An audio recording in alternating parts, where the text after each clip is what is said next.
Hello, my name is David Bohannon, and I'm a research and development engineer with Black Duck. Today I'll be showcasing our CodeSight static analysis capabilities for Python. I'm running CodeSight in the Visual Studio IDE, which allows our static analysis engine to detect vulnerabilities as the developer is writing code. This allows us to shift security left and find insecure code very early in the software development lifecycle. As a result, developers can identify and fix vulnerabilities before they are committed to the code base, saving both time and money.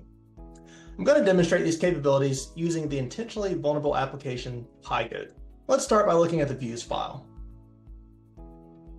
If we inspect this particular view where we are spawning a sub-process based on user-supplied input, let's say we change the argument shell equals false to shell equals true. As soon as I save the file, I'm presented with this OS command injection issue in line with our code.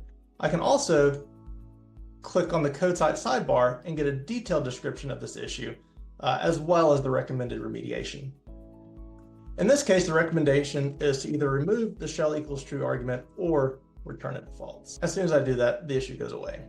One of the other cool things about CodeSight, in addition to running very fast, is that it also analyzes code in the context of the framework for which it was written. So for example, if I click on this cross-site request forgery issue, I'm taken to this particular line of code where we have the CSRF exempt annotation. Now this CSRF exempt annotation is a Django specific annotation, and CodeSight understands that and realizes that I have disabled these protections for this particular view. So to fix this issue, I'm going to remove that annotation, save the file, and we see that the issue goes away.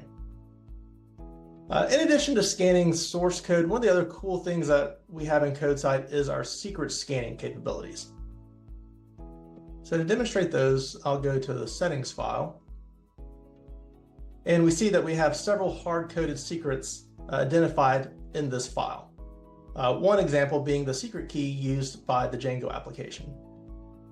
So to fix this, instead of loading that secret from a hard-coded string that's persisted to our code base and potentially leaked, what I'll do is I'll instead load it from an environmental variable.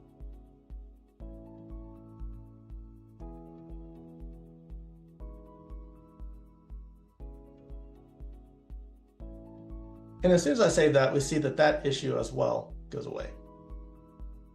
And that wraps up our demo for today. Hopefully you've enjoyed seeing how developers can use CodeSight in their IDE to shift security left in order to find and fix vulnerabilities faster.